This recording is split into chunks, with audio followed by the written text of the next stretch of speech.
pledge allegiance to the flag of the United States of America and to the republic for which it stands, one nation, under God, indivisible, with liberty and justice for all. Welcome, everybody. Tonight we have a few presentations that we're lucky enough to listen to. Our first presentation is going to be from the Link Crew. Yeah, I'll start by introducing what Link Crew is. It's a transition program that helps freshmen transition from middle school into high school. And what I have here tonight is some Link Crew leaders. These are upperclassmen who help that transition along. One of our Link Crew advisors, Mr. Slagan. So I'll have them take over and tell you a little bit about some of the cool things that they're already doing for this school year. So go ahead, ladies. It's all yours. Hi, everybody. I'm Tracy Schlagenoff. I'm a social studies here at the high school, but also the Link Crew advisor. One of the Link Crew advisors. Peter Bueller is the other one. We are heading into our 7th year of Link Crew, and this is by far our probably our best year in regard to numbers. We just to tell you about, like Mr. Peterson said, Link Crew is a mentor program for our incoming freshmen. It's a national program. And we are one of very, very few schools that are our size that actually have the program. In most cases, large schools have it across the country and in New York State. So like I said, we're into our 7th year, but one of the reasons why we were very excited this year is because this was the largest year that we had so many kids that wanted to be Link leaders. We have a pretty thorough process that we go through to choose our Link leaders. They have to go through an application process. And then each kid comes in and they do an interview as well. So we had 26 applicants, and normally we average about 12 Link leaders a year for the amount of freshmen, but we decided to up it this year because of our numbers. So we decided to go with 16, which is going to make it even more personal for our groups to be about 8 or 9 kids per Link group. So I'll have them introduce themselves and just tell you a little bit about the program. Hi, I'm McKenna Redding. I'm a junior this year, and one of the first things we did for Link Crew was freshman orientation. We held it on September 1st, and as Mr. Schlegg said, we break up into groups. For example, my group has 9 freshmen, and we had a pretty good turnout. My group had 7 kids in it, so that was good. This really allows the freshmen to come in early to meet the leaders and just start that connection with them and just get closer with their group just to see what the rest of the year is going to look like. We do a lot of activities. First we do everything together, just get the kids pumped up, have a lot of fun, and then once we split up, we do a lot of more personal activities, still trying to be fun, but just wanting to get to know the kids better and helping them be more comfortable with us and more comfortable with each other. This really helps with team bonding. It helps the kids learn that they're going to face a lot of challenges in high school, and they can know that we're going to be there for them to help them conquer it and just face it head on, and that they can do that. I'm Josie Redding. I'm a junior this year. This is my first year being a Link Crew leader. And we're supposed to call the parents twice this year. And the first time we do it, we have to call before freshman orientation to let them know about when freshman orientation is, what it's all about. We introduce ourselves and just give them instructions about when to get them there. The second call is made at the 5-week mark in the beginning of the school year, and it's just to check up on our links. Sometimes we don't know how they're doing at home. They're not honest with us about how they're doing with their homework, so we can just get a really good gauge of how they're doing when we ask the parents. We address them in a subtle way. Sometimes we have to go in during office hours and help them with their homework individually. And we'll let the parents know about any upcoming events that they should have their kid be at. And we just let them know that they can call or text anytime when they need to. Hi, I'm Jenna Gilbert. There are some requirements for Link Crew during the year. you have to do a connection each month with like one of the kids, or well, you want more than one of the kids. But then you have to do 5 planned out events throughout the whole entire year. So there's a few events that are like all the Link Crew groups, which is like Thanksgiving, which we have like pie and we do different games. And then there's a Link Olympics, which is like an Olympics, kind of like different activities. And then one of the Link Crew groups wins at the end. But then some of your group, like the individual groups, can plan things during the year. Like me and Jordan were Link Crew leaders last year, and we did like a Secret Santa with our Link Crew group, so then they get to know each other better, see what they like, what they don't like. And also we have academic meetings, normally the first 5 weeks, and we just check up on like the kids who might be failing or whose grades have gone like downhill really fast, and to help them come up with a plan so that they can keep those grades up or And then I'm Jordan. I'm Jenna's Link Crew leader this year as well, for the second year. Basically, our goal is to create a safe environment for our links. So let's say they might not be comfortable going to Mrs. Schlegg for anything, they'll come to us or even a friend, and we can help them work it through. Obviously, if it's above us, we will bring it to Mrs. Schlegg and she'll take care of that. But we want to have a good year for them. We want them to get involved. We actually already had an event. We did Dash in the Dark with our links, and we had at least, 6 or 7 show up, which is pretty good on short notice. So we were excited that they got out. And then for us, we want to just improve our leadership skills. I mean, me and Jenna we've grown a lot. So we're excited to grow this year. We can't wait to see McKenna and them grow as well. So, yeah. And I think for us too, we think it's really important for the kids to have that safe space within the school that they can come and talk to us if they need to. Like we've been, through a good majority of high school, and they're coming right into it, and they might have questions or concerns, and we're just there to be there for them. I'll add one last thing about Link Crew. It's a hidden gem that I think comes out of it every year. It's designed for freshmen. But what you have seen on display here tonight is the tremendous leadership it fosters in our upperclassmen as well. And I think they do a wonderful job of advocating for their students really becoming leaders. And they'll take those skills with them as they leave us. So it's a really great program. So you girls have sorry, Mr. No, go ahead. You guys have flexibility to like change activities. So it sounded like you had Jordan like Dash in the Dark, and you brought people there. So we have our choice. We have to have 5 activities for a year to get our cords at our graduation, and we have the option to get 2 cords if you want to do it junior and senior year. We already have like set like Links Olympics, Linksgiving. So that would be something that that'll be something that we all do, and it can go towards everybody. But Jenna and I, we did Secret Santa last year, which Not every group has to do the same thing. Like you can pick. Like some groups will go bowling. Different things. We did pumpkin carving last year. I know some people did. They made cookies in Mrs. Glidden's room during office hours. So then when you come up with that like activity, We you have would tell Yep, Mrs. so Schlegel we and have a First Bueller, sheet and that then we you have to fill out, Yeah. and then we have to give it to her at our monthly meetings, and then she'll approve it.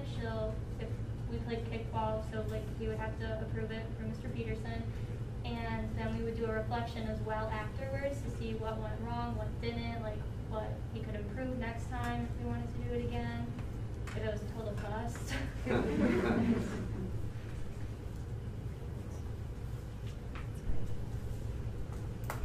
Very impressive. Yeah, very good. Awesome, thank you for Good being job. role models for our Yeah, young thank you, kids guys. coming in.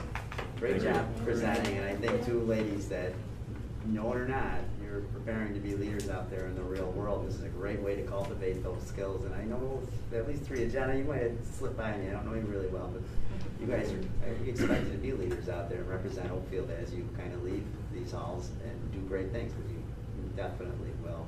So thanks, keep up the good work, and we do appreciate it that you take this time, because it does take time. All of you are active athletes, you're scholars, and to add this onto your day is another added, not a burden, but an opportunity to hone your leadership skills. So thank you for doing that. Good job, girls. Thanks. Thank you. Thank you. This is like I appreciate you coming in. Oh, yep. Yeah, thank you. The boys won the cross-country meet. Just wanted to let you know.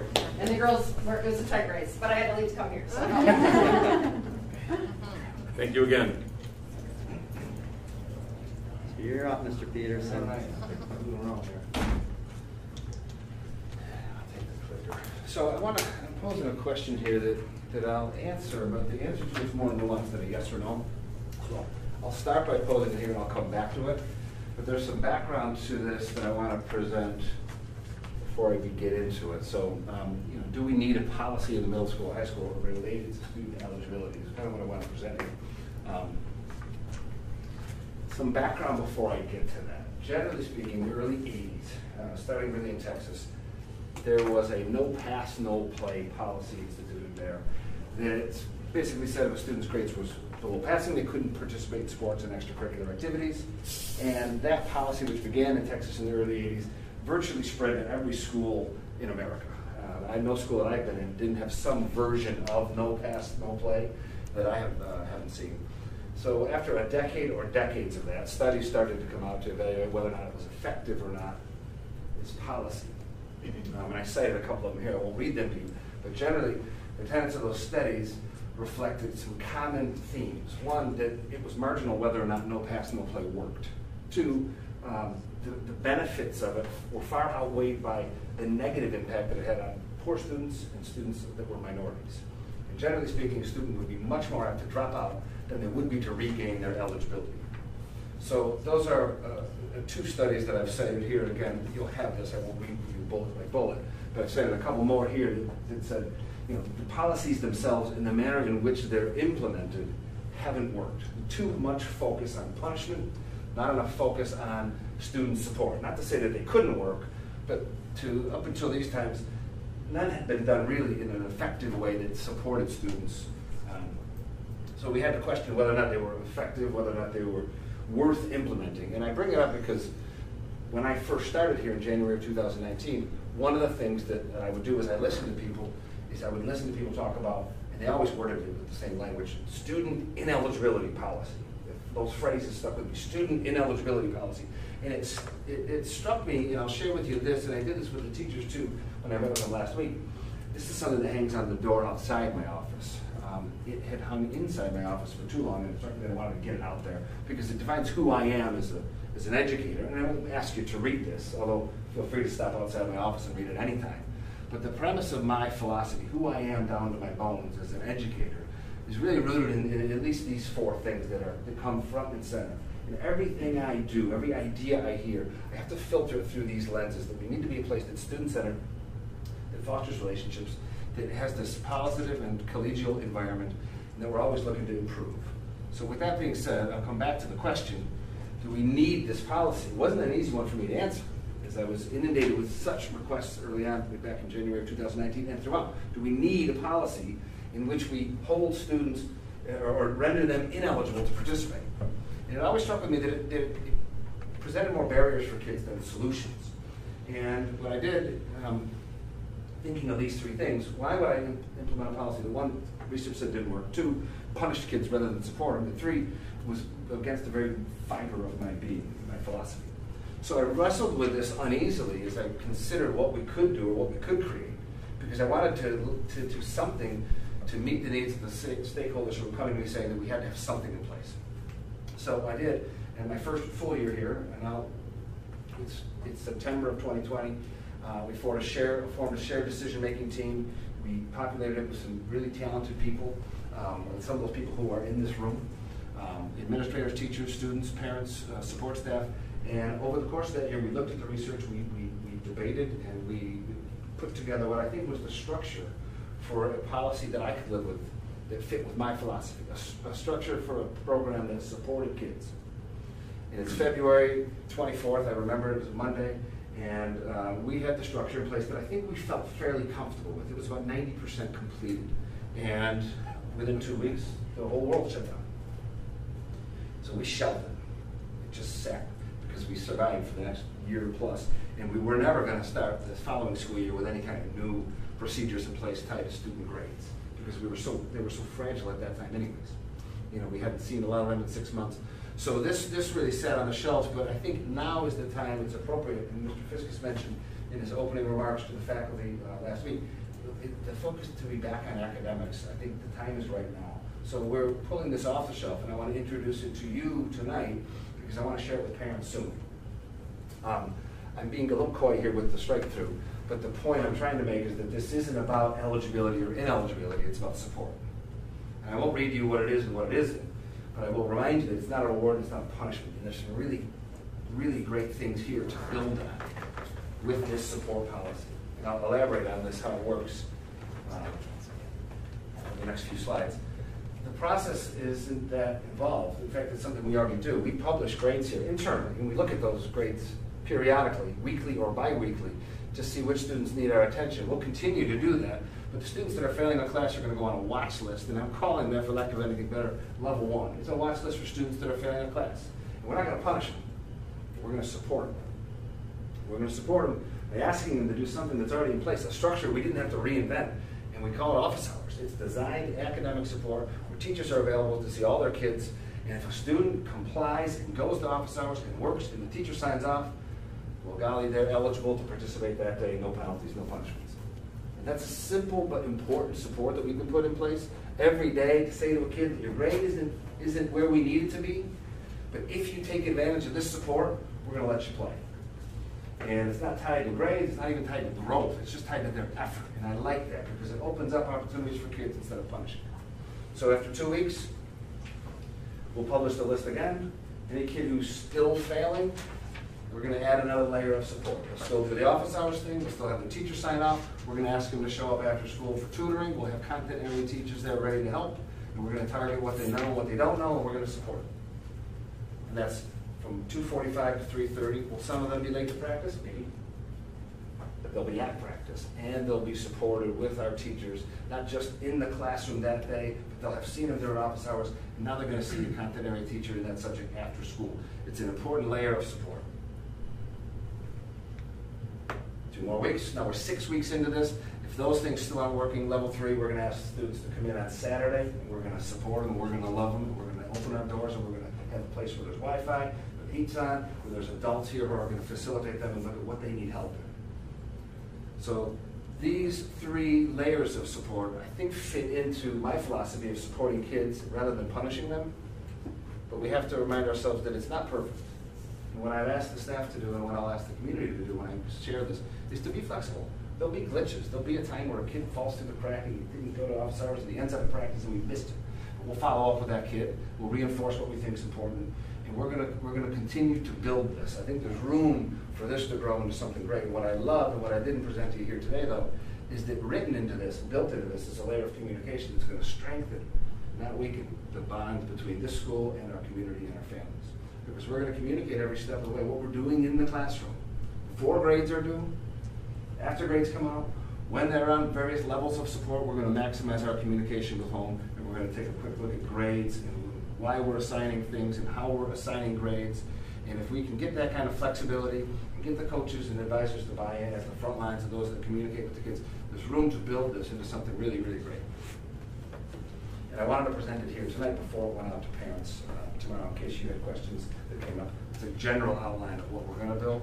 I wanted to present it here to you guys tonight. This is obviously going down to all kids, though, just not academic. Correct. This is going to be applicable for all kids in the building, grades 6 through 12, sports, extracurriculars. It'll apply to students as spectators as well as athletes. And every kid has the power within themselves to be eligible on every single day. And if you have a day and you slip up and you make a mistake and you don't take advantage and you are ineligible, well, tomorrow's a new day. How will you support on Saturdays? So we have staff who've already signed up to be here, and I'll be here. We'll open up the doors and invite them to come in. And if, again, there's the one area that it can be somewhat punitive. If a kid doesn't come, he or she will be ineligible the following week. But we'll be here. And we'll ask that our student athletes, if they meet that level, that they show up and take advantage of the supports we offer. What do you expect the numbers to be at these levels? How many kids? So I'll start with the last one, level 3. I don't anticipate a large numbers of people because now we're 6 weeks in and we don't reveal our first grade list until September 27th. So it's at the back end of the first marking period. And These will reset at the end of the marking period. So I don't anticipate large numbers of kids coming in on Saturdays. But as far as the first level, there'll be dozens and dozens of kids that we have to target and communicate with about making sure that they go see the teachers they need to see in office hours, and that's okay. Even with the after-school tutoring. If we are overrun and there's more kids than we can handle, we'll bring on more teachers. I have a number of teachers who have reached out willing to support. But that's part of the flexibility. We've got to judge those numbers, see where we're at, see what we can manage, and then just adjust as needed. So Mr. Peterson, walk me through this just one more time. So Sure. when I'm looking at the pyramid here, that level one, that's, you determine, is it universal? Everyone gets that level one in office hours? Or? When we publish the grades, the kids whose average, and that's the one time we look at the average, kids whose average are less than passing, 64 or less, are going to be placed on that watch list, and we are going to mandate that they see the appropriate teachers during office hours. And then, and I don't want to get down to the nitty gritty here, but what team is looking at that? Like who's overseeing that? Well, and that's a good question. So JC and I are going to take a leading role, but we also facilitate some teacher leaders. So, for example, Mr. Porter was free last period of the day to look at some of the data. We have an electronic sign-in sheet for the office hours teachers. And the teachers themselves are going to be the front line in communicating with the kids. Johnny, you're failing my class. I need to see you during office hours tomorrow and the next day. They're also going to communicate that with home. Your son or daughter is expected to come with me during office hours. They will be expected to do X, Y, and Z. When they do those things, they'll maintain their eligibility. So then, once they're notified that they have to do this, there's not like a prescription for lessons. It's going to be... No, that's going to be up to the individual teacher. I mean, the prescription for lessons is the teacher's working with the kid who's in their classroom, targeting what they... So they have discretion then of what they have to do. And then, so let's say don't work out in the level one, and after 2 weeks... We'll have a separate list. Now, these are the kids who, in addition to that, have to go to tutoring. Okay. And then, help me out, what does tutoring look like then? What's the ratio from teacher to student? It'll be, actually, it can be similar to what the level they've had in office hours. Okay. Because depending on how many kids show up, but it could also be one-on-one. And then 2 weeks, God forbid. 2 more weeks, you're still on there. I think there's some internal questioning, like what are we doing? Why are they still on this list? Is the intervention? We've got some pretty intensive support over the course of 4 weeks. Here we are now at 6 weeks, it's still not working, but we're going to support that student with some time on a Saturday, maybe to help with organization, executive function skills. We won't have content-oriented tutors every Saturday, that we can't provide. But we can have an adult who can facilitate communication with all the teachers, help out with homework, help out with organization. That's how we envision that Saturday academic support.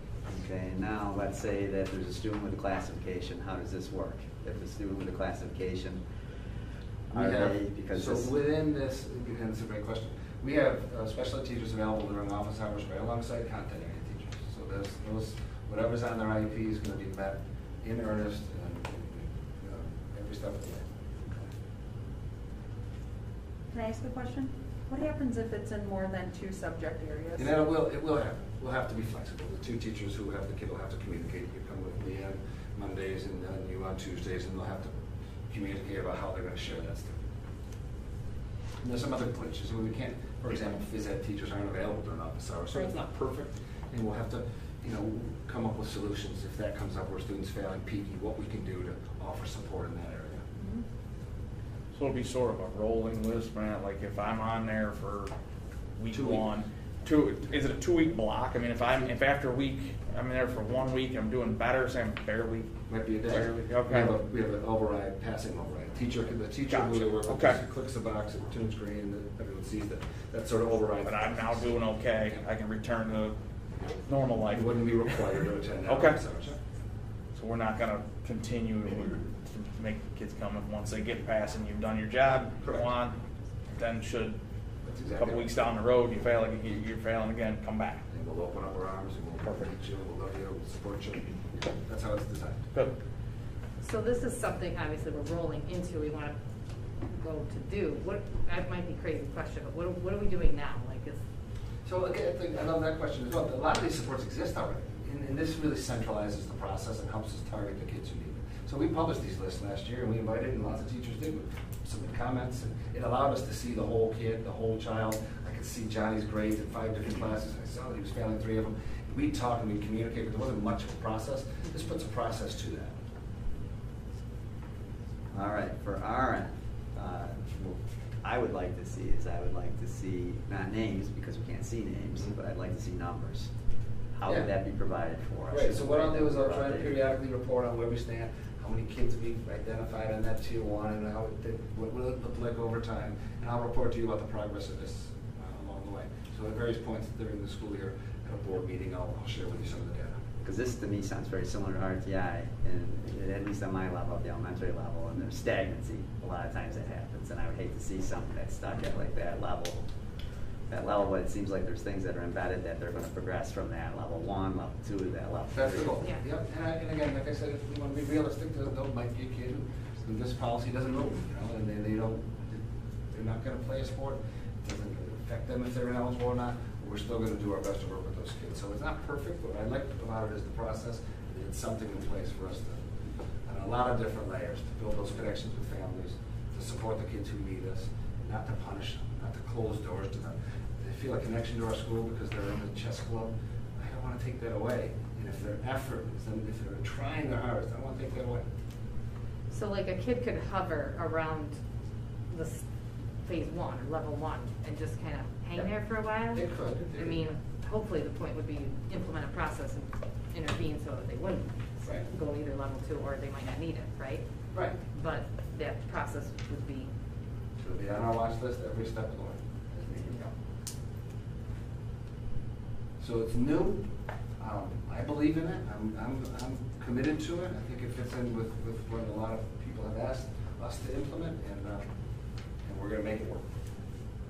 Oh, that's great. I love the flipped mindset of it, focusing on the positive, focusing on, setting them up for success versus jumping to punishment and just that negative. So, it's Do great. you think coming in on a Saturday, they're not going to feel? I mean, that's kind of the I ultimate. will admit. Breakfast club. That's what I'm I will admit. I will admit. That feels punitive. I mean, You got You multiple can So tell steps to it get maybe there. I'll have Right. to bring Paula's donuts to You the can school. call it less what you punish. want, but coming in on a Saturday is- They'll that's rough. feel like that's a punishment.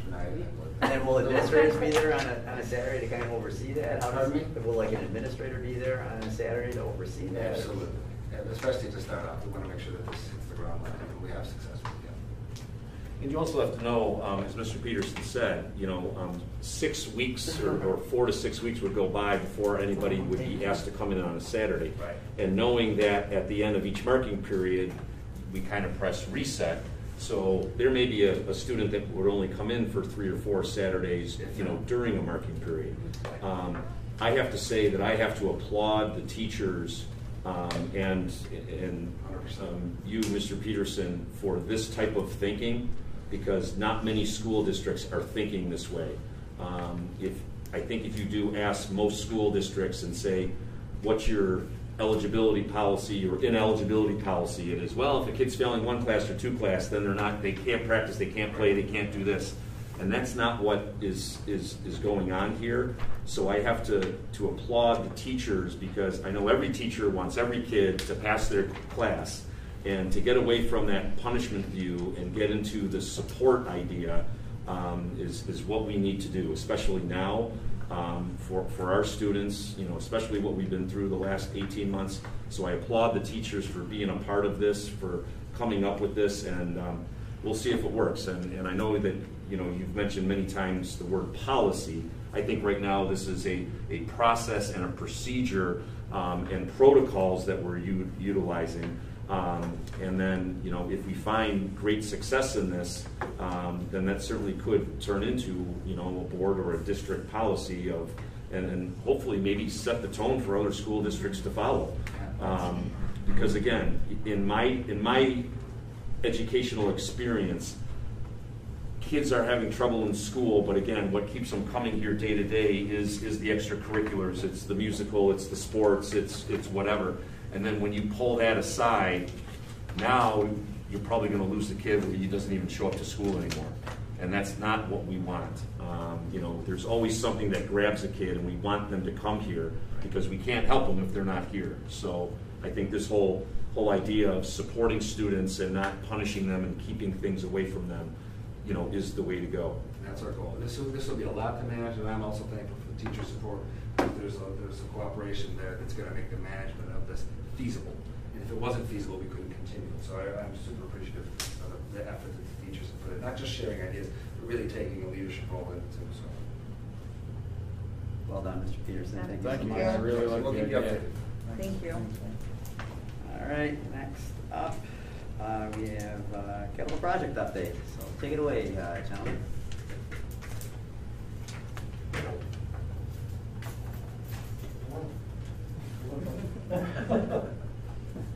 All right. So I think just the purpose of this tonight is to kind of give a quick update for everyone here. I know we met kind of recently and talked about it, but just a quick update of where we are for those who didn't get a chance to walk earlier tonight. And hopefully everyone that did walk tonight can vouch for the comments I'm about to make in the status update. But, you know, for the start of school, what was planned was turned over, what we talked about last time. We handed over the nurse's office at the elementary school, which I believe everyone thinks looks great, as well as these miscellaneous classrooms throughout the building that we put new walls up in. Turn those over to everybody, and there are teachers and students in there every day. We still have those plans in action for when a couple of things we have to finish up in there as we, you know, move through the school year, as these things come in, material comes in, and get in there at night and finish up these minor adjustments in these rooms just to get them 100% done for everybody. And you know, I'm going with that. Currently in the toilet rooms in the back of the school, we're putting tile in those right now, so hopefully we're working to wrap those up for everyone, get them turned over, and the students can get access to those and use them throughout the day. As we keep going on, we're continuing in the main office area. Again, I think everyone was stunned when they walked in there today and saw how much progress we actually made in there. And we've been supplementing a lot of time in there in the beginning of the project for when we needed it. But that's moving along very, very smoothly as well. And we could jump to the kitchen cafeteria. And that's moving. We're tracking the time in there every day, getting further and further along with progress. And everyone's working as hard as they possibly can to get these areas that are remaining turned over to you guys as promised. So. And as most of you can see, if you've driven around, we are about, say 90% with all our exterior site improvements. Within the next month and a half, 2 months, they will be 100%. The reason I say that long is because of plantings. You have your window of opportunity. Can't plant during the summer or early fall. It's got to be more towards the end of fall, right at the end. So our plantings are starting in October, around October 1st, and going through till the 15th of November. Our tennis courts should be completed, I would say, no later than the 10th of October. Then that's really about it. Everything else is done around here, as far as our site goes. We're very pleased with arrival and departure. Bus circulation, parent drop-offs, things are working very well. Yes. Huge improvement. So Mike, on that last monthly report for August, it is slated that while the cafeteria and the kitchen won't be fully, obviously, complete at the elementary, it'll be functional, and the date was October 1st. Are you still shooting for that October 1st date? That, again, while it's not going to be at all done, that we could possibly utilize that space? We are pushing for that. You're pushing for still tracking? Okay. We're pushing for it.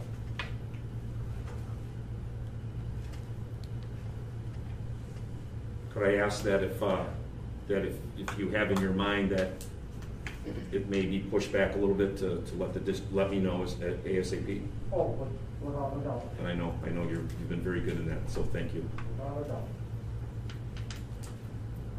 Lighting for the parking lot, is that begun, those light poles and all that? Yeah, when Arrival is supposed to be around the middle time of October, and as soon as they're in, those guys are committed. It's poles or the light fixtures, or what is it that It's both. are coming together? Yep. Comes as one package. The middle of October and the start of The summer? wires are pulled, they're ready to go. As soon as the pole comes, they put the head on it, span the pole up, hook up a few wires, and away we go. What was the time on that? Sorry? October. Mid October? Late October, Okay. middle to late October, that we're gonna show up. Yeah, it was perfect for Dash in the Dark. It really was dark. Yeah, so far to be dark, we gave it Yeah, it was to dark. 10 minutes for dark. We came out unscathed, I think. Nobody had any issues. This might be a question for both you guys and John. Is when we first talked about this project, we did say that there would be an educational piece of this, of getting the kids involved with the trades and all that stuff. And I realize school just started, and you guys have got everything else, but have we started to work on a plan for that, or what that looks like, or I just want to make sure that that does not fall off the radar, because to me, that was one of the most important parts about this project, is getting the kids involved in this project, and you know, the educational piece that can come along with this project for the kids. Yeah, we haven't forgotten that. We, like you said, we just got settled in, so I'll be working with Mr. Peterson. We'll be working with some of the classes, probably Mr. Hoffheinz, what's it, Mr. McDonough? Yeah, and get some interest from kids and see if they can come and see what's going on firsthand. Absolutely. Mike and I have talked about also doing something for our elementary students, whether it's a virtual thing or if there's a day that is more, I would say, safe than others, to walk them through like the kitchen cafeteria area and let them see some of the stages as is. Thinking our 4th and 5th grade students would really find that appealing, knowing that they're coming into the middle school where they can really get their hands dirty with the trades. So those are things that Mike and I have been discussing as well. There's an excavator out behind the school, they teach it. It's like a video game, right? I thought I was the only one that could sit it down. So when does this phase sort of end, and then the next phase begin, and what's the first step of the next phase as far as the next parts of the capital project? So I had just, oh, sorry, go ahead, Mike. We're gonna we will continue to keep working throughout the winter at the elementary school. Because once we get it to the point of what we're saying usable, okay, that's what you're getting right now. We still gotta finish it, we still have to punch it out, so that's pretty much gonna keep going. In the meantime, the bulk of the work's now gonna go to the bus garage. We're gonna do that project over there, get that over with. Then we'll move in June, unless we find some area that we can get into sooner, over here with the window project and this entry and everything over at this project. We'd like to take advantage of getting in here early at this school come next year, if we can, without disrupting. Is there a couple-month window when you feel like you're complete with things, and then you're gone, and then you're rolling back into the next phase?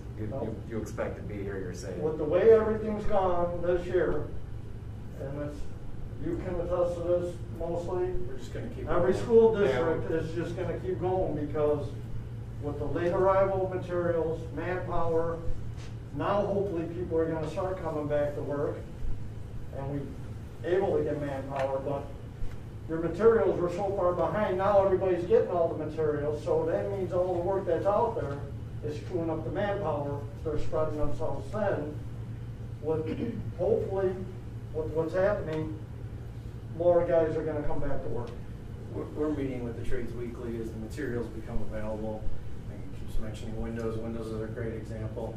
Once we know we have them, once they're available and we have manpower, we'll start talking about, can we shift the classroom? Can we move somebody out so we can get in there after hours and do some work, clear a room, start that. So you may do windows before June, you're saying? If they're available and we can get the space and we can work it out with scheduling, we keep that communication when we meet with the administrative team on a bi-weekly basis here. So as things become available, if it's ahead of time, we're going to ask and see what we can do to make that thing moving. Because every piece that we can pull ahead is just going to help us at the end. Sure. We've got a lot of work scheduled again for next summer, and anything that you can get done now before we get into the summer just helps us on the back end again. And so for the elementary building, when you said there's some things that you'll need to button up, what, is that the cafeteria you're talking about? So I understand you're saying we're gonna get you moved into rooms, and that doesn't mean the work is complete. So like for the cafeteria, and correct me if I'm wrong, in the cafeteria, we know we're not gonna have terrazzo. We know that the windows aren't coming until later, so there's temporary closures on there. We know that there's some ceiling elements and some components that may not be finished by then. So the space will be usable, we can get tables in there, people can work. The contractors understand that they're just gonna have to work around it. They're gonna have to come in the evenings, we'll have to move the stuff out, get some work done, and then put it back. But until those are here, there's no reason not to be in that space as long as we have it done and safe, usable. If it's not a safe, usable space, we're not gonna allow somebody in there. Matt, there are some classrooms at the elementary that don't have flooring right now. They're being utilized, they're being used, but they don't have flooring. So when all that comes in, that's what he's talking about. So they're usable. We brought our kids back, but there's a lot of spaces that just aren't finished. Carpet, or what are you talking about when you say floor? No, well, they're on concrete slabs, right? But and what do you need? You need carpet, or No, what it's gonna be a vinyl floor. It's a, tile. Okay. Is there anything else that you're referring to when you say things to finish up at the elementary school over the winter? The tile just came in the toilet room, so we're moving along with the tile. The tile just came in for the kitchen. The garage Moving door. along with that. As soon as we get it, they're on it. The garage door. The flooring in the classrooms is gonna go tonight. We'll have to do that tonight. We'll have to clean out the classroom at the end of the day. They come in, put the flooring in, put the base on, put everything back in. Well, and not only specific things, but when we do wrap up all these areas, we're gonna have to punch them out. We're gonna have to get guys back in there to hit all these punch list items after we review them, make sure it's up to the quality and the standards that you guys want. So guys will be going in and out at that point too, throughout, until it gets all wrapped up and signed off by every part of the year. And that's the good part about switching over to bus garage. We're not losing people. So to get the punch list completed is gonna be a lot easier when you have them on site. I'll give you an example. I just finished Wayne Central Schools. I'm having a hard time getting guys back there to do punch lists because they've been out of there for a month, they've been done. Now it's the tough part. But when you got them and you keep flowing with work, your chances are better of getting a punch list done in a timely manner. So the faculty tile, when you say that's not up to our quality standards, John, and we're gonna have them redo that, what's that process look like? Is that pretty simple to say? I just let AJ and Mike know, and Not they're on guys, it. and they tear it out and they redo it? Yes. Just like that? No cost issues, no additional costs to the district? No, and Not when there's an installation problem. Yeah, I remember we ran into that with the last capital project. That was my understanding as well. Yes. Yeah. What happened? Not just an issue like that, where I think maybe we let a contractor out of the building, and I think a few months later, somebody felt like the work wasn't up to the standard we'd like for it to have been, so. It's great that we're checking that. DGA will go through and do a punch list. Once they've done a punch list, then our team comes in from SEI, whether it's engineering or architecturally finishes. We come in and look through it, make sure that it meets our standards. And then we'll go over that list with Jordan generally, and John and team, so that everybody understands that we're all coming to an agreement. Things are gonna happen quickly, because we're gonna wanna come in, see a space, make sure everybody signs off on a space, so we can get it back into your hands quickly. So we'll photograph them and document what's in there, and then work from there. Does it always happen fast? Maybe not, but we'll be working on it and making sure, there's lots of opportunity for leverage to get that addressed and made sure through pay applications and things like that. And understandable, we work on the architectural side for a punch list. We'll do that. We don't do mechanical, electrical, or plumbing. That's up to the engineer team. And some of that, there's multiple punch lists that happen on these projects. Underground has to be seen before we fill it, so they come out and take a look at it. Above ceiling, we'll be in there looking at it, sign off on it to make sure conduits are correct, units are in the right place, things are hung the right way. So all those things happen periodically through the project. Which we've already, in all honesty, we've had above ceiling for plumbing and mechanical. No, we haven't had electrical. Okay. But he's been here enough that, in any event, we've got those punch lists, we've distributed them so that we're already starting the process, even though we're not even done. Our team, we don't believe in surprises. Our team's on site every other week for the regular meetings, and they do a walkthrough at that point if they're not here because of calls or something else on off times. When we're here, we see it, we talk to them. We do that on a regular basis, so we hope we get to the end. We've already set those expectations. Any Mrs. questions? Kate? Yes, go ahead. Yeah. Lynn, how have things been going in the elementary school? The kiddos are there, they're learning throughout the day, there's still work being done while they're there. Can you tell us a little bit about, is there any interruption of learning, any disruption? No, that's been really good. We were worried about the cafeteria because sometimes we could hear music and stuff, but they've been super respectful. They've turned the music off, or we don't hear that anymore. I was actually in the hallway, and Mrs. Della kind of was trying to explain to the kids what that new space was going to be, and they were on their way to lunch and said, we're going to be there soon. And they said, well, why can't we go there now? And she said, listen really closely. What do you hear? And, you know, they came up with, like, the hammer and things like that, but you really had to stop and listen. So that's been great. The first shift, they've been working on the tiles in the 5th grade bathroom, and they've been great. They tend to keep the door closed the majority of the time. It's open if they're getting materials. They're not leaving that door propped to get materials. The materials that are stored in the hallway are generally moved into the bathroom quite quickly. So compared to the last capital project, where we had a lot of disruption, this has not been something that's been a disruption on a daily basis. And the guys have been really mindful. For example, we were having our student arrival. We had an arrival of a huge drywall delivery, and they waited for us to secure our building and get our kids out of the loop. Then they came, and there's always guys watching the door. They're all in quick. They're being mindful, and they're turning the corner. So I've seen a lot of very respectful behavior, which I was very pleased to see. Excellent. Excellent. And Mr. Fiskus, can you tell us a little bit about the screening process of the workers that are coming in? Yes, so all of the contractors on site have our own OA Hornets ID badge. We have checked them through our Raptor system, which we do for every visitor. So they are checked before they're here on campus, and then again they're given an ID badge, and they're identified with that. They usually hang it on their lanyard, like AJ has over there. So they all have been checked through our Raptor system, and they're good to go.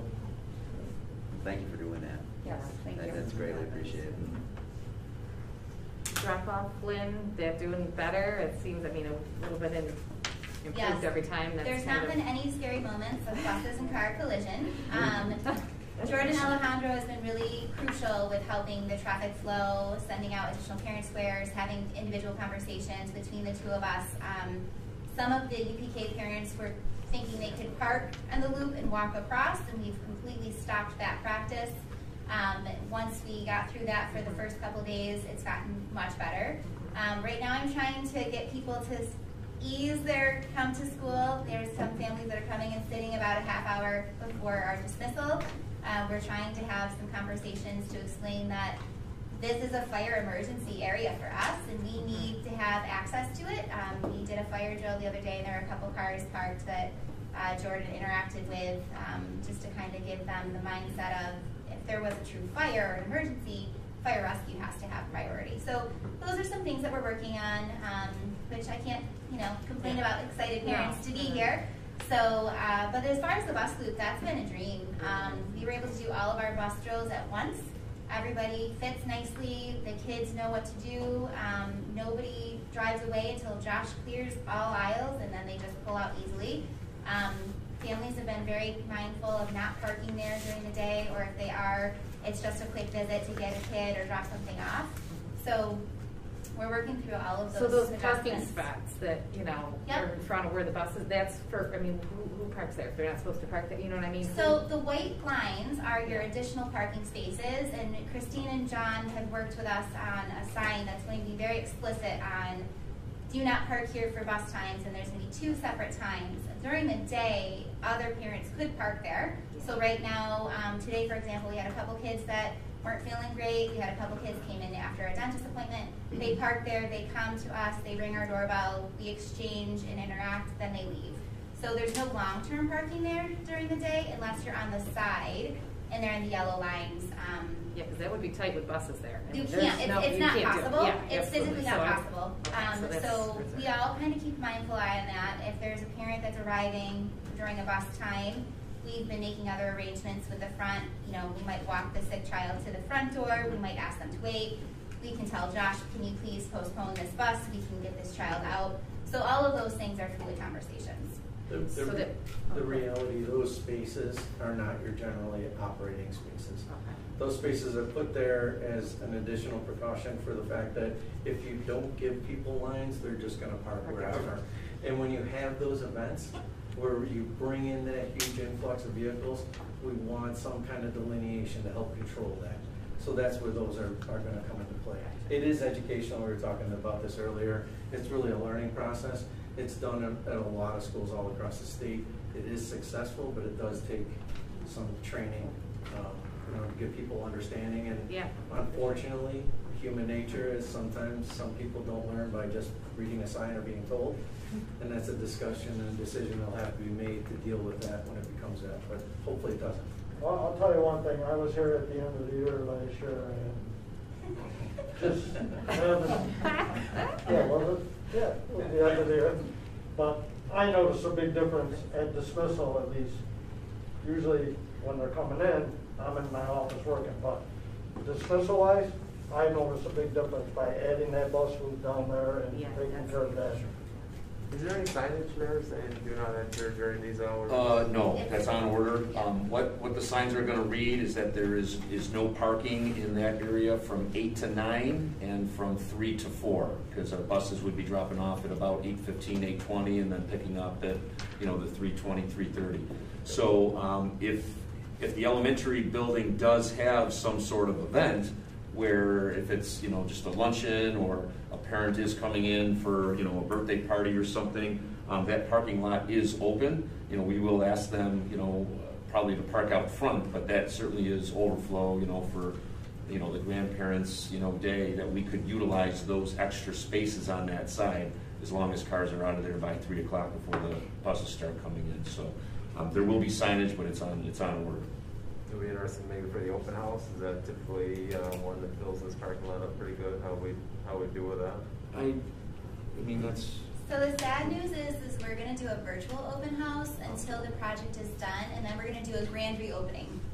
I talked to my teachers this morning and said if we were able to compromise and be more flexible with our open house, would you stay and help do tours and kind of do a celebratory? So once things are wrapped up more, we want to do a big balloon arch and really celebrate and have everybody come in and explore and have every open space available to them, and maybe have some kind of a food or snack, dessert, ice cream, social, something like that. So those are all very much preliminary in the works, because right now with the way that the building is functioning, I also want to be mindful if they have second shift crews coming, not trying to have our entire community engage at the same time and have any hindrance there.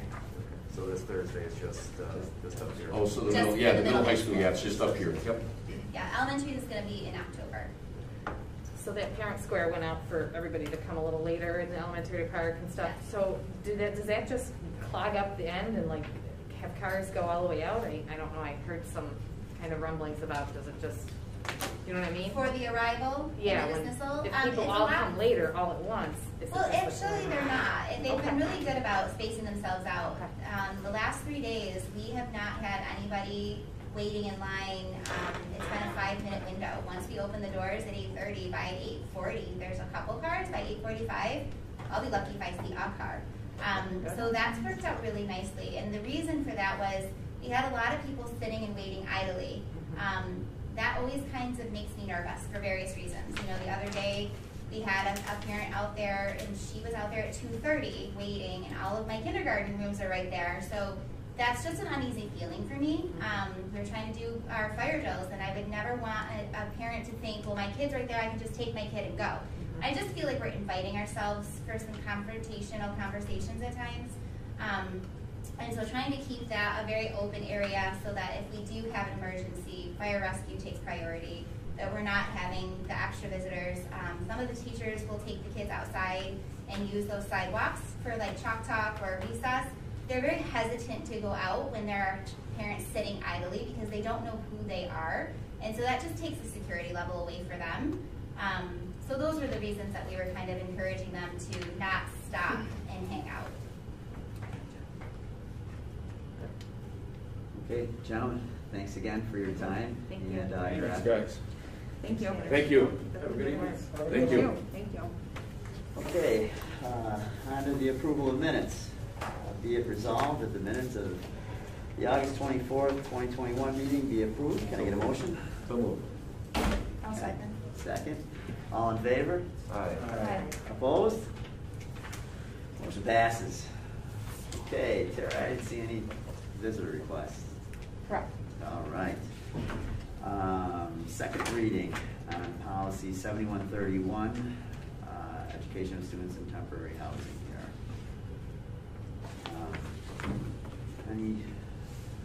Any comments, any changes, any edits, any questions? This is your second reading. You still have a third reading. Again, this is just the basic generic policy. It updates our current policy, adds a little extra terminology, some definitions. I mentioned that I answered some of the questions that it refers to as far as making this our district policy.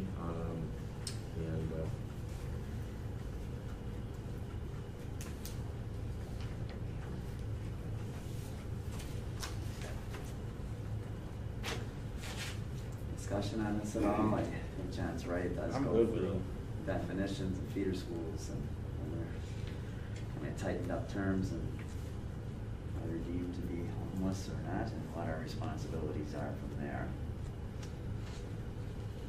Are you ready to take a vote on this? Make a motion, we approve policy 7131 as written. I would second that. All in favor? Aye. Opposed? Okay, motion passes for policy 7131, temporary housing. Okay, approval of warrants. Be it resolved that after an audit of the bills, payment of the August 19, 2021 and September 2nd, 2021 warrants and internal claims auditor reports be approved. Can I get a motion? Motion. Second? Second. Any discussion? All in favor? Aye. Aye. Opposed? Motion passes. Treasurer's report. Be it resolved that the treasurer's reports be approved. Can I get a motion? So moved. Second? Second. Thanks. Any discussion? All in favor? Aye. Opposed? Motion passes.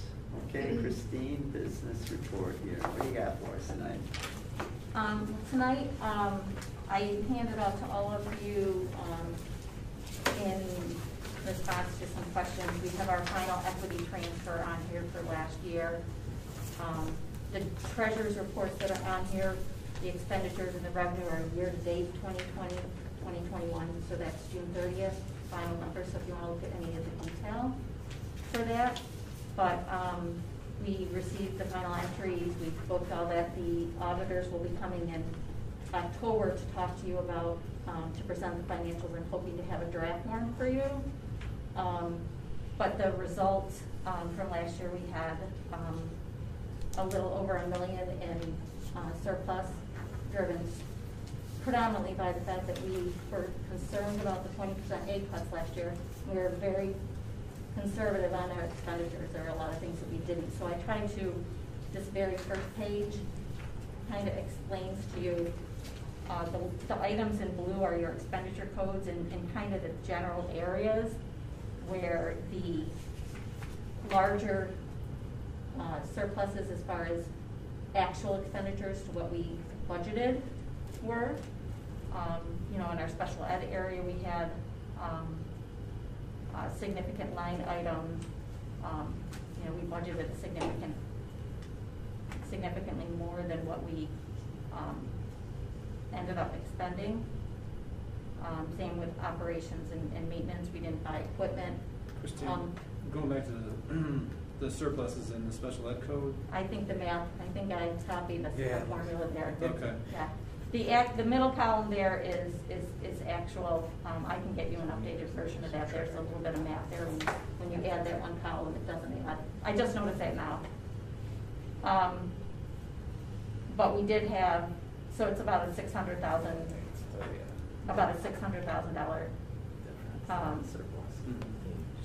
shortfall in expenditures there, or not shortfall, but surplus.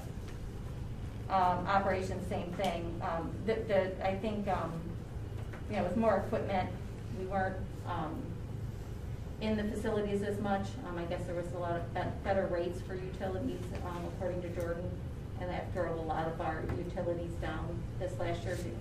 Facilities weren't open a lot extra during the pandemic, so we received, you know, we were in good shape there. You know, educationally, you know, some of the things that are there, you know, we didn't buy a lot of equipment. We didn't have a lot of expenditures. We were about half on our supplies. The equipment we didn't hardly spend anything on, and we had a little bit of savings as well in benefits. So when you add all of that up, we were under, way under what we had budgeted for. Those are the surplus drivers. I did also print for you so you could look historically to see in prior years, and this is the green with the yellow, to show actuals from 2017, fiscal year ending 2017 through 20, and again this year. And you know, where we have ended up with a surplus. So if you look about under the second green section, it'll say surplus deficit. So in 2017, we had $1 million surplus. 2018 was $62,000. 2019 was $755, and 2020 was $839. So this year, we had 1.1, a little bit more. We did really go hard and heavy on trying to be conservative on the expenditures. We didn't know until, well, as you guys know, in the budget process, we didn't know until April 1st what the governor was going to do with our budget. So, you know, we were very conservative with that. On the health, dental, and vision, so that's a big number there, the 300,000. I guess I would have thought that number would be a little more predictable. Was it a lower rate, or how did we? So that's 10 or 15%. No, 10 or 12% that we were high on that. Yeah. Do you know why we were? Well, unfortunately, I wasn't here for how. I don't know the rationale behind how the line was budgeted for last year with Nicole. I would think. I don't know exactly. Operationally, nothing's occurred. But operationally, nothing significant Obviously. that would have made that number any less than in prior years. We probably budgeted a similar number for this. Well, and when you look at that second page, under the second section down, it says expenditures by function, and you look at employee benefits. Overall, our actual expenditures, that'll help explain that. I think it was more that there was a little cushion built in there than there was an actuals, because our actuals this year in total for employee benefits was 3.861, and last year was 3.889. The year before that was 3.943. So we're not really, it's not a big swing from prior year actuals. I think we just budgeted a little bit of cushion in there. I do remember when we were doing the budget talking about an increase. I think there was something. Yeah, and I don't know. I know Dan might be able to speak to this more, but I think it was a little later in the budget season that we get the final numbers as far as you know, what our health insurance increase is going to be year over year. So maybe when the budget numbers were put into place, they were you know. So and that consortium that worked, you know. Yes, the healthcare rates usually come out in February, March is when they're finalized for the upcoming year. So based on that projection, we'll be under. Right. And I think the unpredictability of what was gonna happen this year as well might have driven some of the budget decisions last year, as they did Right. for, as they did this year for last year for this year. So when we talk about a spending freeze, it makes me wonder if staff in the building didn't get what we intended for them to get in terms of their supplies, you know, to fulfill the education of the students. You know, nothing here. I don't know how you could affect any of this with a spending freeze, right? Like special ed tuition, benefits. These numbers were going to be what they were going to be, right? It's not as though you, through that freeze, were able to affect these numbers. Yeah, not really on the benefit side of things, but equipment, supplies, we didn't have a lot. We didn't know what from it, like for example, in the special ed area, we didn't really know what it was going to look like this year. The number of students and parents, I think we had some parents that kept their students home instead of sending them.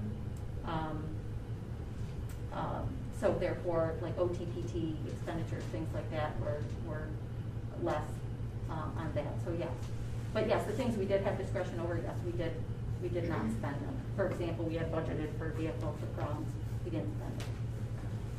On the revenue side, can you just go over that so I make sure I understand that? So state aid was 600,000 short. Yes, absolutely.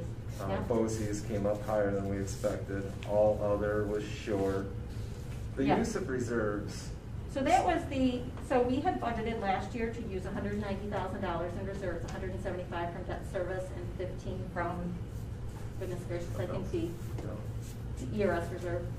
And we also, we didn't put on as a budget line item, but we also did use the capital reserve, so that's in there, that's that $1.6 million. So that's not really a budget line item per se, because you're pulling it from reserve, but I put that on there to try and help to balance to what our actual expenditures and revenue, the report that you're gonna see in both core docs, the revenue year to date, just so that you could see that tie out. But yes, we were shorter on, our state aid came in less, and part of it was, remember how they shut down, they decided they weren't gonna pay us for the transportation aid for the times that we were shut down. About 186 of that is for that time.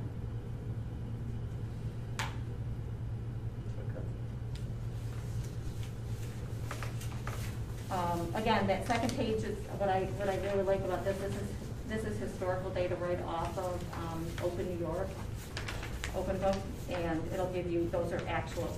So all that stuff in green is actuals from prior years, and the yellow is what I input today onto the spreadsheet for the 2021 year. So it gives a nice look at what's actually happened over the last several years. And I also included for your reading a memo that I had given to John along with a reserve fund plan that I'll bring next month when we do the financials to have us re-adopt that once a year. But that just kind of gives you a big picture of what our fund balance was at the end of June 30th, 2020, what the activity was during the 2021 year, and then what the ending balance will be at the end of June 30th, 2021. And you'll see that on the financial statement. I'm hoping to have the tentative version of that from the auditors in the next couple weeks to give you, so you have time to look at that if you want before the board meeting next month. The unappropriated number is just the number that you're rolling forward from last year's budget into this year's budget. Right. You're allowed to keep in fund balance 4% of your subsequent year's budget. We're going to be a little bit over on that 935. It's a little more than the 4% for next year, but we just kind of kept it flat for what we were putting in reserves and left a little bit extra in the unappropriated.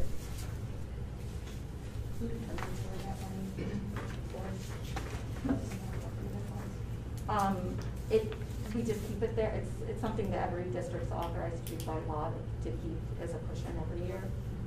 The appropriated fund balance is something that we can talk about, every year as part of budget historically. On here, what we had, it's not. I'll try and find you the history, but We've always appropriated about $650,000 in fund balance every year as part of our budget to balance our budget. Not sure that that's, I need to look into that and get some more history on behind that. Your non-spendable fund balance, that is our health insurance. We prepay we pay July's health insurance bill in June. So that's what that was. That's July's health insurance. And the prior year encumbrances, those are the POs that were still outstanding as of June 30th that we rolled forward.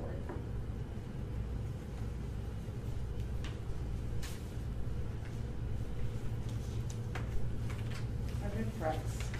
Threats of state funding once again this year than last year. Oh dear God, I hope not.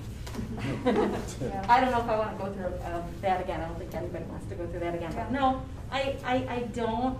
I think we're in okay shape given everything with, you know, with the ARPA funding and the SRSA funding. We did get approval for this, the SRSA grants and our SR2, which is the first phase of ARPA.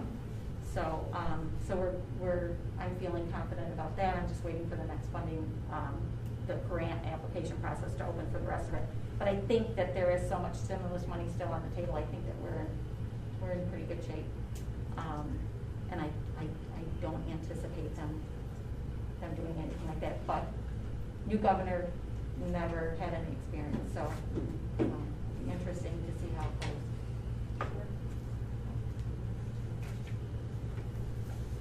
Anything else, Christine? Thanks, Christine. Thank you. Christine. John? First of all, I need to give a huge shout out to Pete Bueller and his crew for the amazing Dash in the Dark that we held last Friday. The final count was we had 48 different school districts compete with over 960 runners on Friday night. So I just want to thank, we doubled up on chaperones, just the amount of teachers that were here, administrators, just even alumni from last year.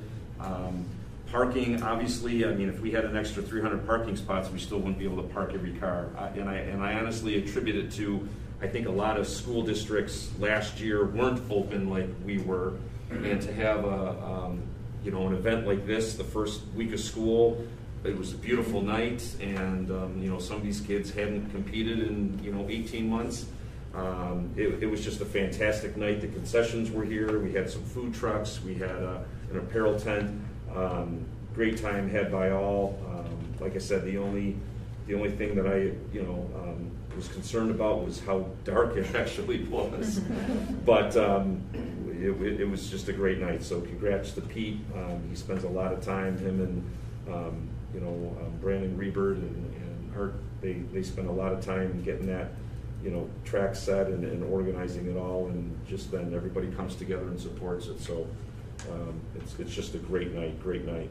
I do want to mention to the board that we had to cancel our girls modified soccer team this year. We only had 8 players sign up, so we did send some players up to JV. If they were 7th or 8th graders, they do have to pass the selective classification test.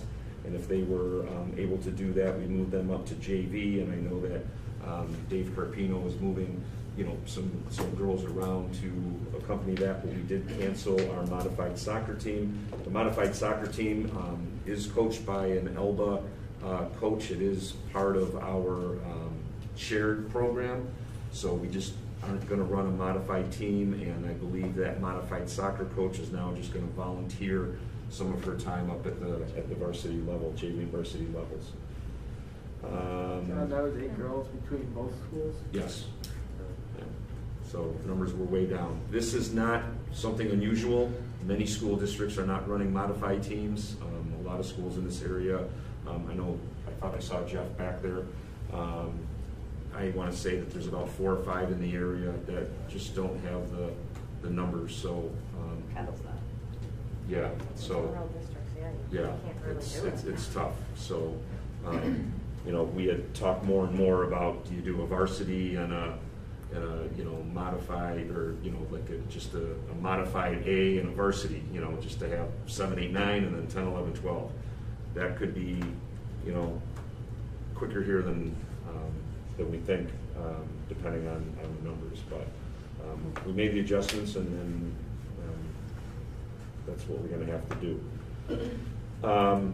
Tomorrow we do have our coordinator of student services interviews. We have 6 candidates that will be visiting with a large committee that I'll serve on, and hopefully we'll find someone that meets the needs of OA and fits here perfectly. So I'll keep the board apprised of who that successful candidate might be. There's 4 administrators, 3 teachers, and 4 parents on the committee. So it's a good mix of people, and hopefully all goes well. I do want to mention to the community and the board, we did over the summer send out a request for proposal for an athletic trainer. We usually had Village Therapy provide us those services over the last few years. They discontinued that, so we did contract with U of R. Unfortunately, they notified us a few weeks ago, right before the school year began, that they are now short-staffed, and so they cannot fulfill their contract. Our contract is fine because we were paying them by the hour. Wasn't like we were paying them by semester or by school year. So they are hopeful that hopefully once they get staffed and they can get more people on their side, that they'll be able to provide us an athletic trainer. But there's nobody out there. There are no other options to No. turn to. Leroy Physical Therapy discontinued that program, or Correct. was it it was not a Correct. financial thing? They just Correct. discontinued doing it to the schools. Correct.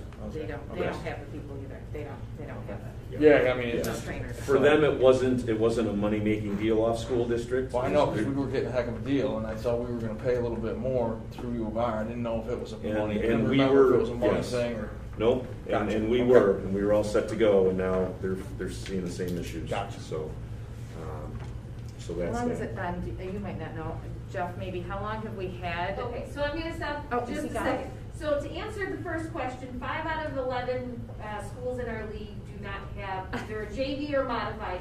Jeff had to go to a church meeting and he apologized. Oh, okay. I mean, I'm allowed to text I thought you were losing it back there, Wendy. Slow down. But I'm allowed to You're out text of with any order. questions you may have. So, what would you like to ask? Oh, I just didn't know how Oh, long we've definitely. had trainers. I mean, it's been a while that we've implemented them, but, I mean, does anybody know how long we've actually? I'll find out. After 97. Because I know, yeah, after 94, we didn't have them back then. Yeah, I think that I was helping, I think, Carpino on varsity. When So they started Jake- them? I think I was pregnant with Jake right around that time. So I would say a good 10 plus years. I was going to put it about the time I started with youth football. I remember it was probably, and that would be 10 to 11 years ago. Yeah, that's what Give I'm or take thinking. would be my guess that it came here. Okay. Yeah.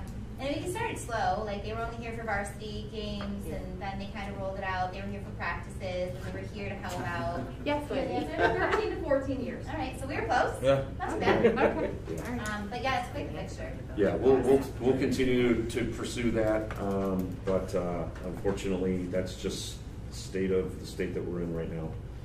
John, for that, does it make sense, like for youth football, we have a paramedic from the volunteer fire come down, just for games and stuff like that? Does it make sense to? Currently, right now, we're obviously using Kathy Starkweather at our important events. She was here for Dash in the Dark. I mean, that's kind of where we're at right now. It's tough, when you have 2 or 3 events here. We're trying to reach out, and I don't want to make a promise to anybody that we can have someone here. So, we're doing our best. We'll continue to try to look for people, but it's happening everywhere, unfortunately. When I say that, I'll keep the board apprised. But currently right now, there isn't anybody, being an athletic trainer at our events.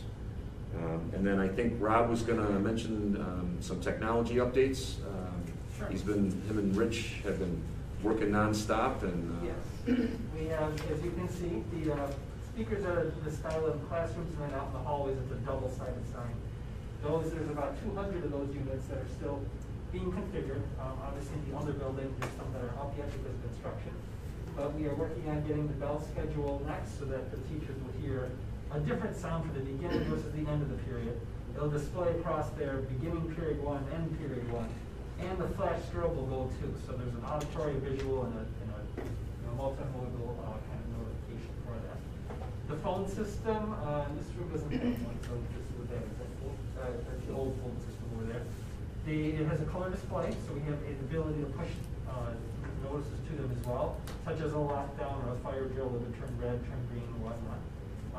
Presets on there, so teachers can easily just press the button for the main office or the nurse's office or SRO or things like that. Some of them have cameras on them so they can do door pops, so certain individuals in the district would have to open a door and do that remotely from their phone. Some of the great things I've heard teachers say about it is the new voicemail capability, so that now you don't really have to be at the phone to type in the number to listen to your messages. It pushes it right to Gmail as a waiting file. So wherever you are on whatever device you have, you can suddenly listen to your messages that way. Phone stuff, PA stuff, the usual Chromebook stuff. Because of last year we didn't get to order any new Chromebooks, we're kind of somewhat doubling up this year. I had some batches coming already, and actually tomorrow there's more batches coming in. So the newer style Chromebooks have now pushed downwards to grades 3 through 12. And we added on K this year as well, so this is the first year that kindergarten now has Chromebooks as well. So the next goal is to eliminate the older style Chromebooks in K1 and 2 for next year, and then after that we'll have all the new style Chromebooks that have the new style of charger on them. Are you finding a back order on those as well, as far as supplies and materials? Yes. Normally what might take 3 to 5 months to order through both seats is now 6 to 8 months or so.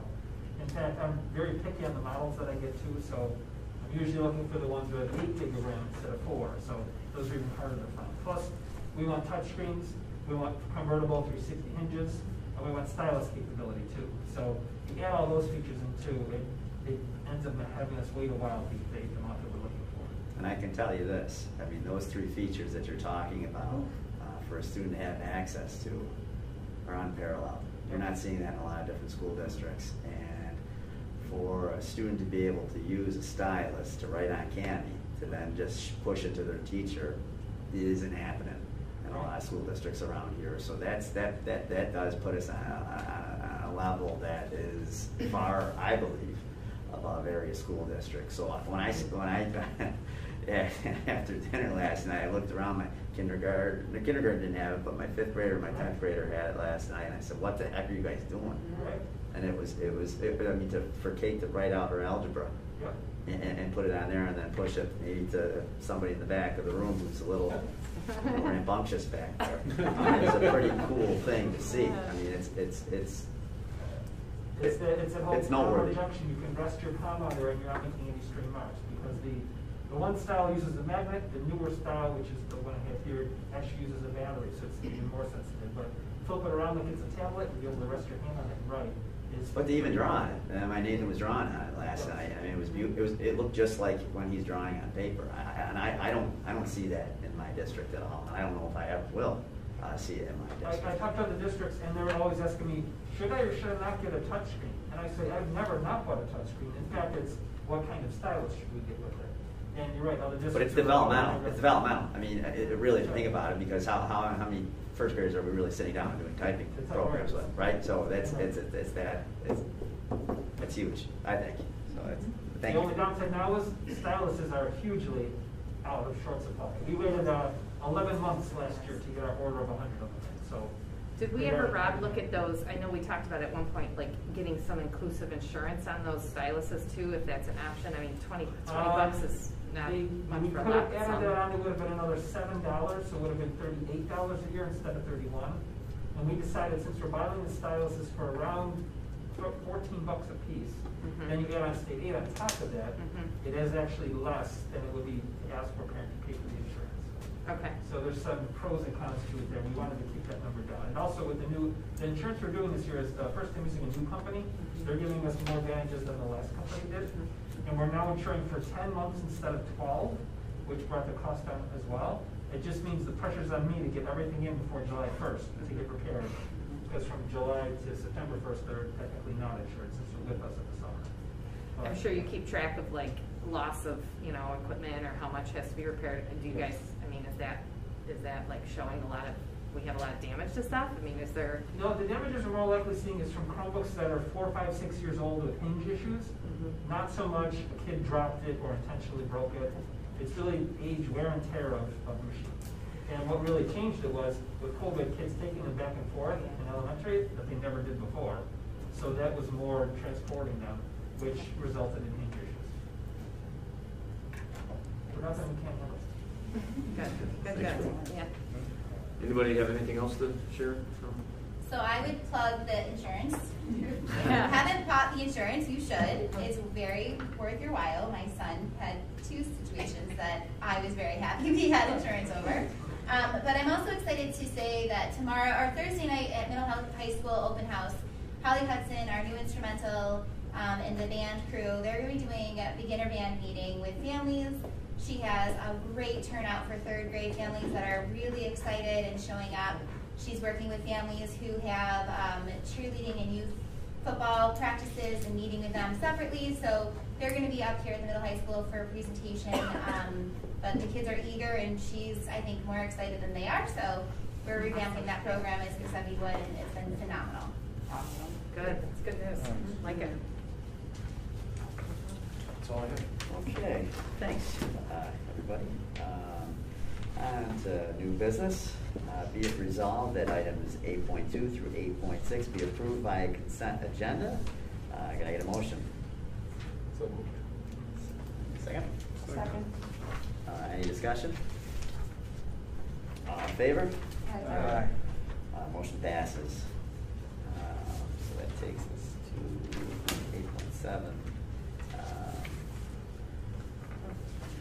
Be it resolved, this is for the, 8.7. I just really quickly though, this is what you talked about earlier, right, Christine?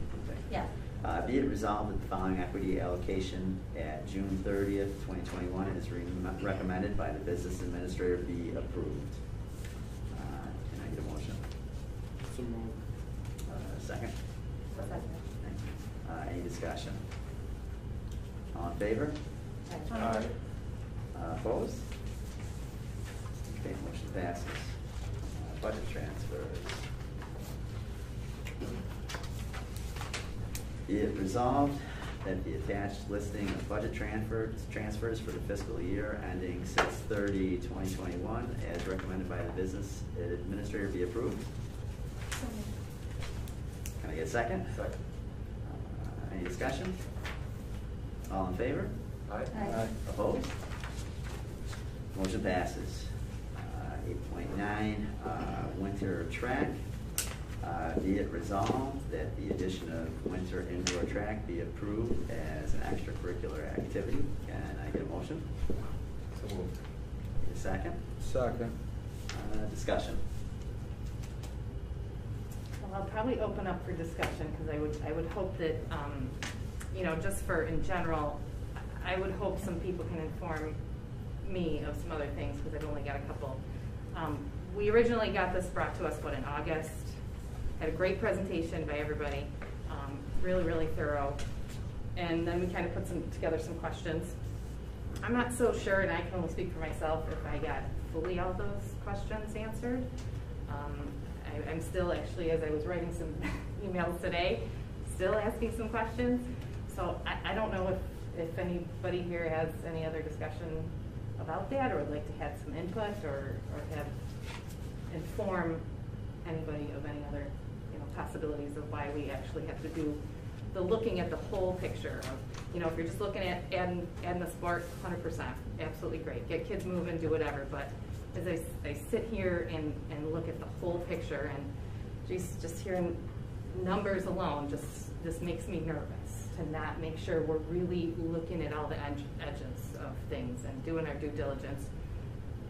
Modified soccer, 8 kids.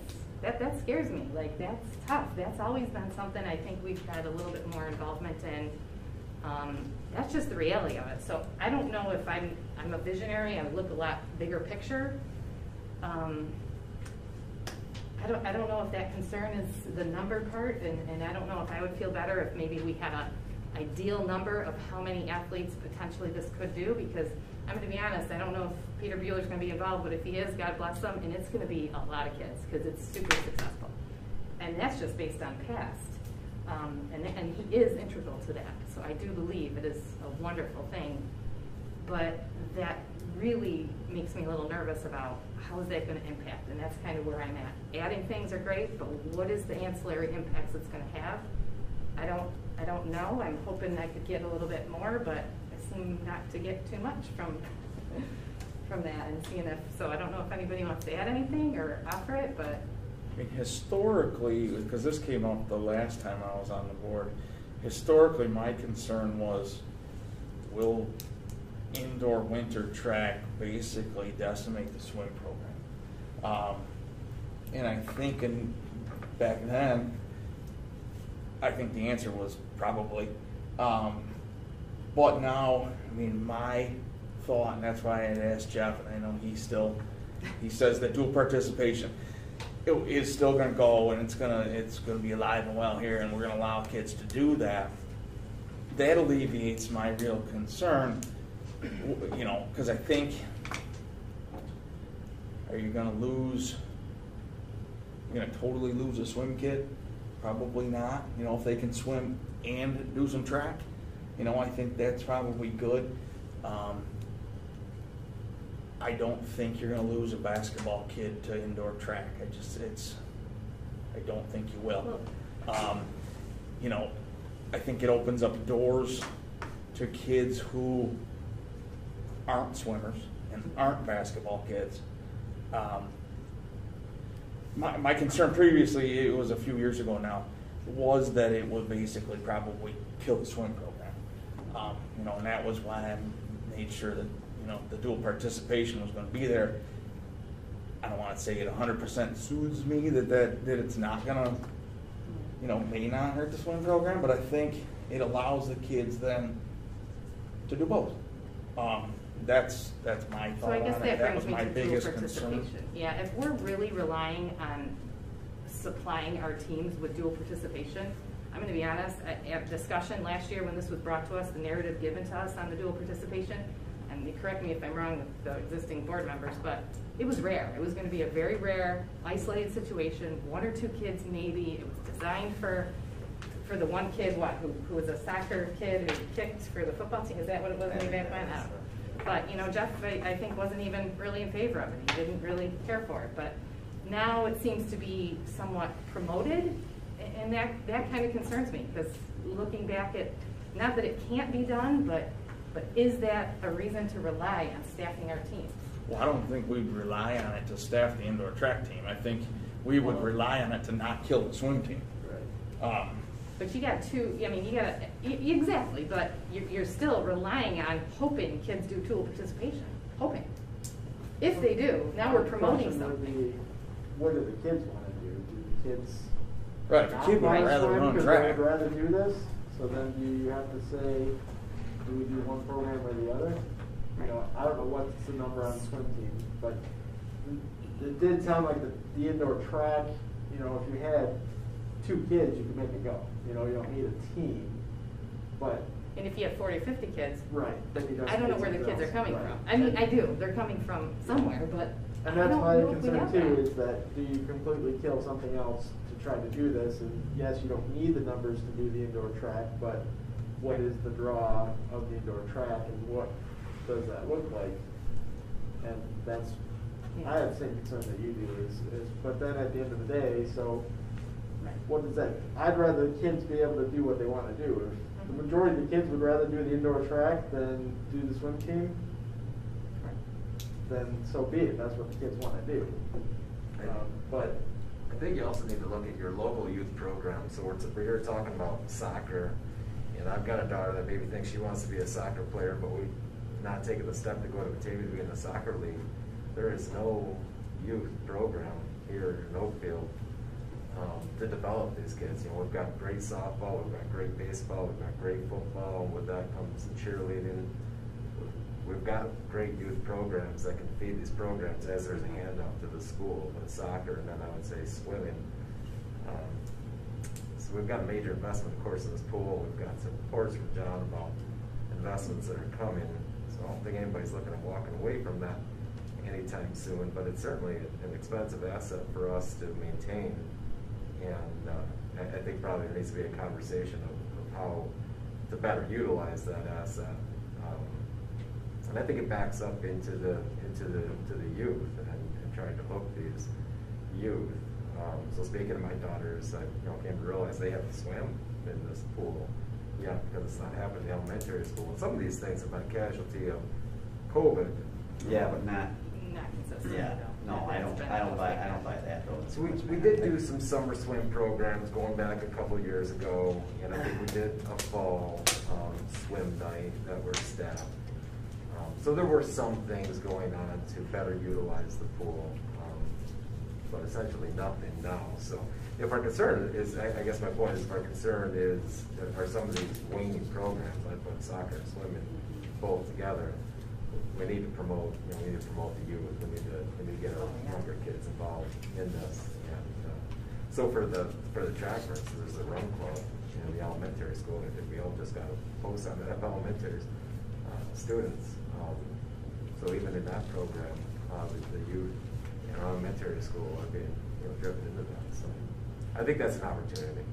I think too, though. I mean, in the nature of the sport, swimming, I think it's a tougher ask to get somebody to swim, because to be honest with you, I fear of drowning. Right? So like to get you on a swim team, there is a skill set that you have to have. Right? For personal, right? For personal, and you, depending upon your exposure as a kid, will determine your likelihood of actually swimming. And and I hate to go down the swimming hole here, but that's where it's there. None of my kids have seen the pool either. My kid didn't. And I hate to go back to 1989, but I did, and I went in that pool every Friday. And if Mr. Fry didn't blow the whistle and say clock starts here, boys, we got extra time to go in the swimming pool, and we worked really hard for that. And you've referred to this before in the past. It's a life skill, and it's a fact. Our swimming numbers are down, and I think they have been down for a very, very long time. Well, here nor there, that's kind of a side, you know what I mean? It's an obvious discussion. That's probably this isn't going to help our swimming numbers. Well, no, that's what I guess what I'm looking at, and some of the questions like I asked. Have all the coaches been asked? Have all the other program leaders? Wendy Bergman, did you get asked about the musical? How is this going to potentially affect? Those things I would have liked to see a little bit more depth to. I mean, I think I just found some information out today from Maria about Pembroke, what their concept was. I mean, yeah, so one of the things that I was going to ask as well is, I know they just started their indoor track program, and it was a trial year for them, and they're voting on it again to continue that based on how last year went. It was very successful. They had great participation. The community was very excited. The kids were really excited. I mean, it was a success, no doubt. Help me out, Maria. I can't remember if there's a pool at Pembroke. There is a pool. Yeah, so they're in a very similar, it's similar things, right? A lot of parallels there. Have those. So the last meeting that we had, we were going to get some numbers on how many kiddos we could potentially lose from sports, from the extra winter sports, the swim, not necessarily the basketball so much. Do we have an idea? Could this potentially wipe out the swim program this year? I don't have those numbers from Jeff. I think what you guys are hitting on is, and what Jackie is saying is spot on. I'll give an example to you that actually Jeff said to me, which I think hits home for him. His son plays basketball. His son also runs track, loves it, and he's like, I bet you that my son will want to be a dual participant. But I think bottom line is you're going to play the sport that you want to play. And if and obviously, just a reminder to the board that you do have to, classify your first sport and your second sport when it's dual participation. So you do have to have a primary and a secondary. My job sitting here amongst the conversations is, there's interest in it, and you know, it's up to you whether, you know, we can offer it or not. I'm just providing the facts.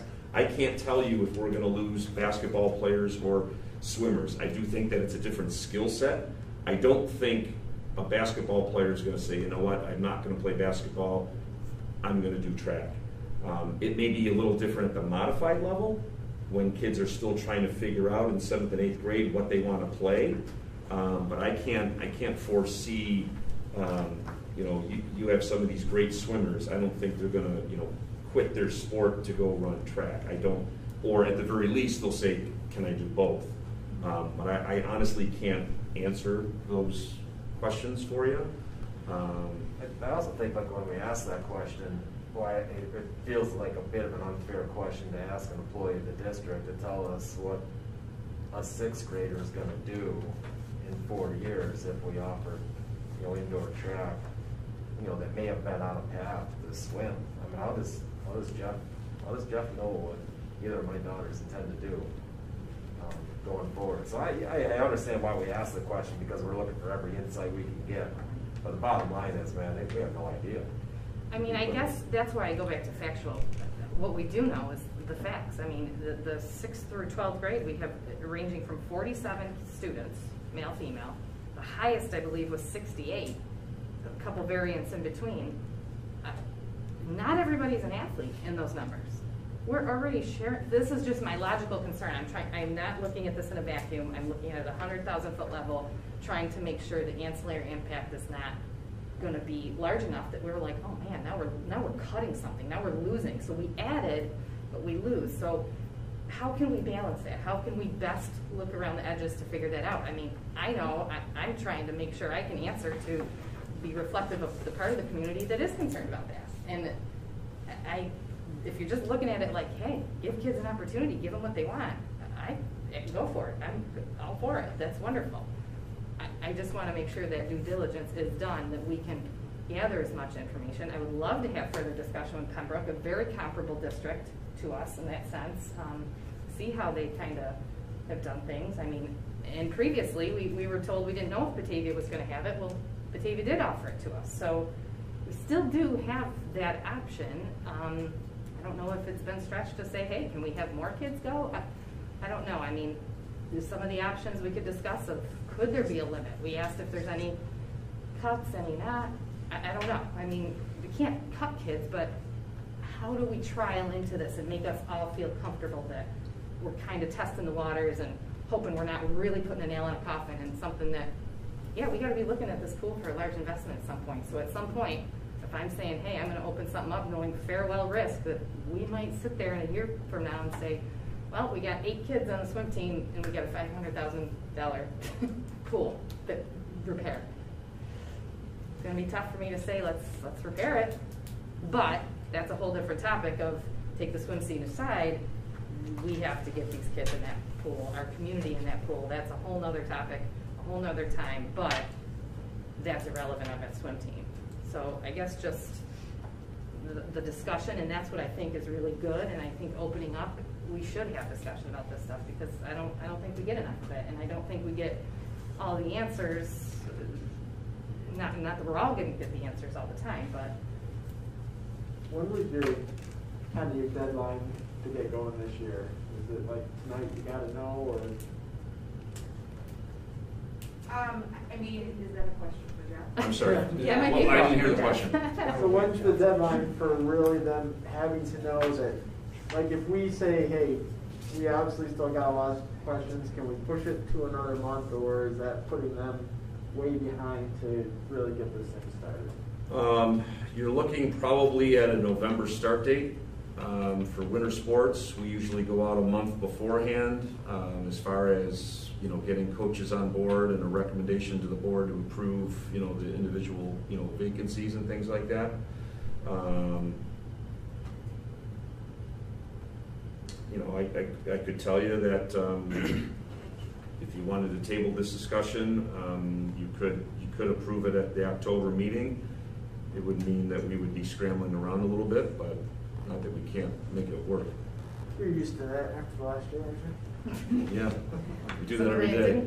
Didn't you say Pembroke did start theirs last minute and it was kind of in the middle of the season or part of it? Not in the middle of the season. It But later started this prior year. to, but it Yeah, was, the it would last have been minute. similar to this, where it was kind of last minute and having to find people. Fortunately, they have internal people that could step up and do it. Yeah. I guess I feel like our biggest questions aren't going to be answered in a month. It's more like in a few years. So I don't feel like I need any more time. I would, though, Justin, if you'd allow me, I'll amend my motion to the coming, specifically the coming school year, 2021-2022 school year, that we approve it just for this year, to allow time for more discussion for the following year. Well, and that's something that I was going to suggest as well. I was as well. Is to amend it to the 1 year opposed to moving out further. And as I sit here and I do listen, as all of you do, there's clearly more questions that we have. I'm not sure. A lot of these questions are projections, right? Yeah, I don't know. A lot of the questions, I don't know if I'm there's not answers. discrediting what anybody is saying here tonight, but they're the best projection that we could make without knowing for sure. You know, anybody who's dealt with a kid that plays any type of sport, you don't know until that first day of practice or the third day of practice. You know, I still ask who showed up. You know, how many kids you got on the team? Exactly. You know, nobody knows. The coaches, you know, we take a good guess. You know, Jeff takes a good guess with the sign-up list, but, you know, until the kids actually come out of the house and get there, you know, for more than a day or two, you know, nobody really knows. So, I mean, I would be 100% on board to, you know, approve it as a year. You know, take a look, see what it does. Yeah. You know, and then reassess come next year. That's the only way we're going to get our answers. Exactly. I think we have to live through it to get the answers that we're looking for. I also want to make sure that there isn't any added stress or pressure put on a child to think that it's up to them to keep a sport alive either. I think that that's really unfair if a child is very passionate about running or about swimming, whatever the case may be. I think that we need to have fair expectations put on them. They don't need to feel like they make or break the program. And I know that that's something that... But this conversation we're having right now tonight opens up a bigger conversation of we're underutilizing an asset that we have. Yes, here. absolutely. And this is, we have to, as a board, I hate to throw this word vision around all the time, we have to create a vision that's going to fit our community. Right. It's Because- not on the student No. if they decide to run Mr. Bueller wants to track. swim. That's not... He wants to get out there and swim at night, and we need to get these people in here and push this forward in that aspect. So, you know, I don't want to have any pressure on a swim program. I want to build this back up to where we can use it. I think that's an irrelevant, that is kind of a side, that it's not a swim team versus, that's a whole aquatic vision. That's aside from a program. It's a That life would count. skill. You- It's a That's big right, John. Yeah, I mean, you start those kids swimming sooner. I mean, like YMCA gets those kids in at 3 and 4 That's years right. old. They're That's not right. afraid of the water by 5th and 6th grade. They're doing a swim club, and I'm pretty sure some of the visionaries that I know in the aquatic world would be starting a swim club if they knew they had support, a pool that was functioning and not going to break every 2 weeks and not going to have continued headaches. And you know, there's a lot that I think that's a big discussion down the road. Not too far down the road, like No, at all. that's fine. Matt, so you're making a motion to amend the proposal here, that this would be for a trial year. And then can I get a second? Second. On that? Okay. Jeff can have it. We've had our discussion. All in favor? Aye. Opposed? Motion passes. We have a winter track program. Nice job, guys. Thank you. Yep. Thank you. Okay. Where are we at? 810 Jewel opioid lawsuit. So, Go ahead, John. yeah, I can't explain this one, buddy. I provided the board some background information. I had mentioned this previously to you. So, school districts are jumping on board. Obviously, there's some litigation that has begun out there. It is now full steam ahead against these opioid companies, more so Purdue. and these jewel companies in the reaction that they are affecting our students, our families that we are educating here. And school districts are seeing long-term cost of special ed services, all the way down to school districts buying equipment to put in the bathrooms to detect kids when they vape. Bottom line is, many lawsuits have occurred, and they're winning these lawsuits. And for example, there was a coalition of school districts in the South Carolina region. A handful of them jumped on this class action lawsuit, and the result was a $31 million outcome, and that was shared among the school districts. There's also a promise that these litigation, that there's no cost to the school districts other than possibly my time in filling out some paperwork. So that being said, our school attorneys, Hodge and Russ, is now representing school districts in Buffalo, New York, as close to representing school districts like the Rochester City School District that just jumped on board. Unfortunately, the timing of this is quick. They need to know that if we want to be a part of this class action lawsuit by the end of September. So I tried to provide you some information. This is absolutely no cost, no obligation to the district other than, you know, my time and just, you know, filling out some paperwork. The worst case scenario is that there is a class action lawsuit, nothing becomes of it. Okay, we can open our doors tomorrow. But if something comes down the road where these companies have already filed for bankruptcy, and there could be quite a payout to us for future years in educating our students, and even just for staffing to provide education to our students. But again, just there's a real strong possibility that we could find some financial gains by joining the lawsuit. So again, there's absolutely no obligation. There's a board resolution there that if the board approves, I'll let Hodge and Russ know that we are on board. You may ask, well, what other school districts are in the area that are jumping on board? I don't know at this point, because only Hodge and Russ represents us. I don't know what other clients they represent, and I know some local school districts use other attorneys. But Hodge and Russ feels that this is a good investment for us, and I'm kind of right there with them. So there's a resolution in front of you that if the board wants me to take the leap, I'll spend the time. And again, there's absolutely no monetary obligation to the district at all for legal fees. And this could take 4, 5, 6 years down the road. But I do think it's something that is worthwhile looking into. Okay, thanks, John. Be it resolved that Oakfield-Alabama Central School District Board of Education participate in the attached Juul opioid lawsuits. Can I get a motion? Second. Discussion. I will say real quickly that there are other school districts that are doing this. I know that our board, that Kendall did approve this as well, so I don't see any reason why we wouldn't. I think down in Florida, Dade County, they got some money out of this lawsuit, and there's some other districts around that are cashing in on this as well. And why not? All in favor? Aye. Aye. Opposed? Motion passes. Communications. Don't see any here. Discussion roundtable. Nope.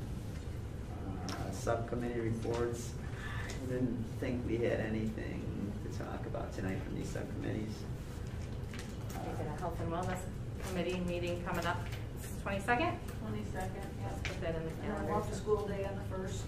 I walk to school day, that's already, right, October 1st. Say that again, we'll walk to school? Walk to school day is October 1st. It should be in the district calendar already, but Sure. That's in the works. We'll push things out via Parent Square.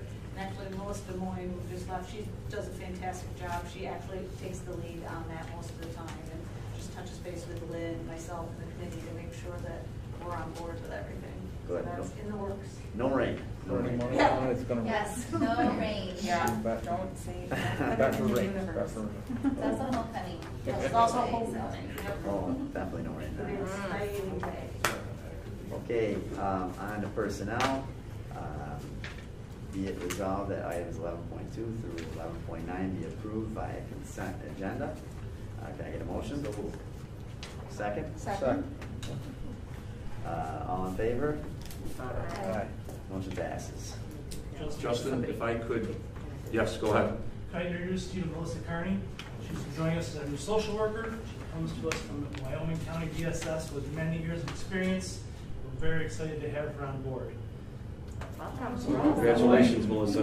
Sorry to make you sit so long. Holy cow. Thanks for being on it. Thank you. All right. That takes us all the way to. Enjoy your wedding and honeymoon. Oh, thank you. Oh, yeah. Yes. Okay. For a couple of weeks' notice, and then Sure. the marriage and honeymoon, and I said, let's start you fresh. That's right. Good for her. Can I get a motion to move into executive session? So moved. Second? All in favor? All right, so 7:55, we're heading into executive session.